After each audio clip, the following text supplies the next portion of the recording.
It's a spectacle for viewing, but most famous It's definitely exciting. for what you can't see, as the moon covers the sun. It's like supernatural. At Villa Madonna, It's a really big day for us. Mark Wolf's class has been getting ready for the eclipse for years. So any object that's out there can pass between the Earth and the sun, and its shadow is going to hit us. Here's the lessons of math and science hidden behind the celestial event. There's a lot of excitement here. We've been whipping it up here since school started last week. It's like a once-in-a-lifetime opportunity to see such a cool event.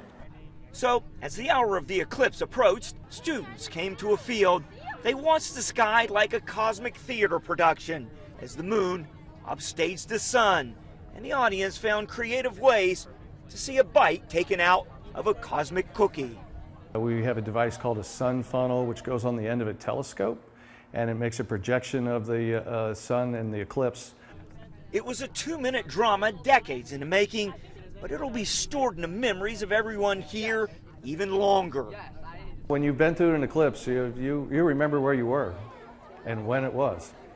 On a day so awe-inspiring, it left plenty of work to be done for scientists and poets.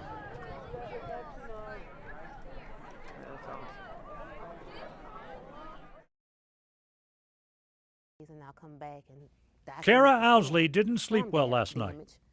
I never would have thought that I would have lost everything. The images out of Houston were too haunting, too reminiscent of what befell her in New Orleans a dozen years ago.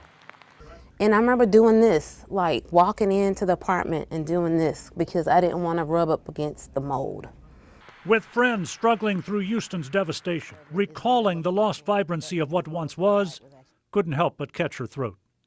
You cannot even tell anybody lived there. So that, I'm sorry.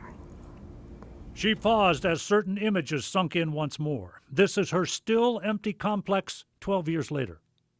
I just had a hard time. I was very emotional this morning, and I'm like, well, the best thing for me is to go to work, because if I stay at home, I'll probably sit there and just cry all day. She recalled evacuating the Big Easy a day before Katrina hit in 2005. These are some of the pictures she took upon returning 6 weeks later. Her apartment complex lot was still flooded. The water was just below my knee. She is a photojournalist, now with the Inquirer. Attention to detail is part of her professional DNA. This is my dresser, or my old dresser. That's where the water just came and sat for weeks.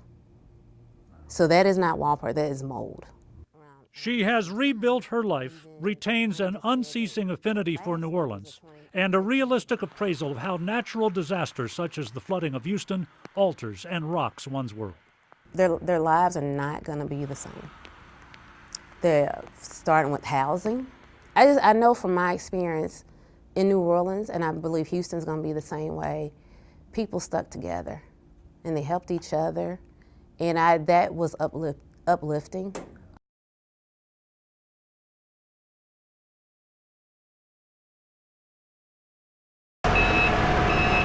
Inside Fifth Third, the noisy work to overhaul the arena continues through the holiday break.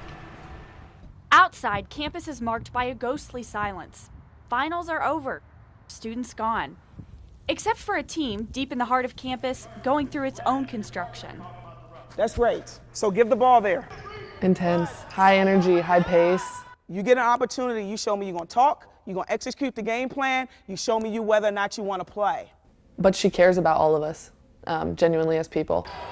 Good, Chelsea! Samantha Rogers is talking about head coach Jamel Elliott.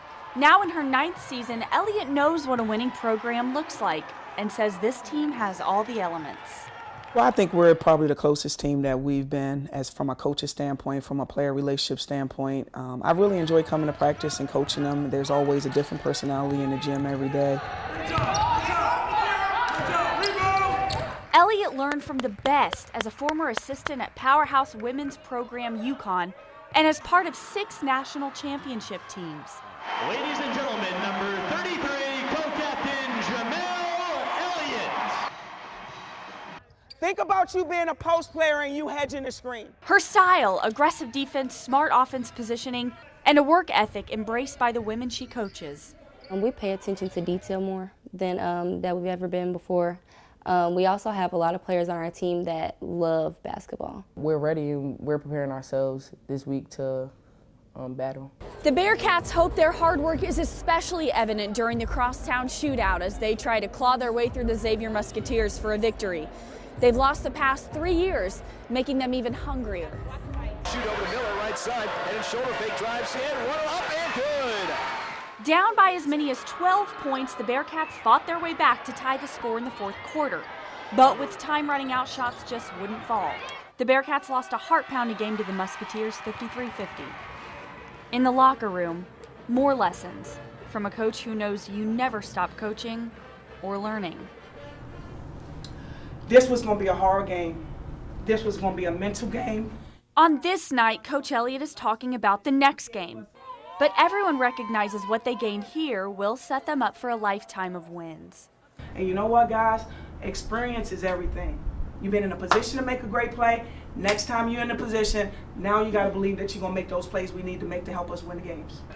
From the tough games. So it's just fun having 14 players that's coming to get better, that like each other and want to be around each other and be in each other's company. To the practice floor. So you still take touch, but you switching to keep them on this side. A focus on teamwork that transcends the game. Ready to go. They want us to see us succeed in the long run, whether it be in basketball, whether it be in life. You know, they're there to support us in whatever we do. Work hard on 3, 1, 2, 3, work hard. At UC, Vanessa Richardson, WLWT News 5.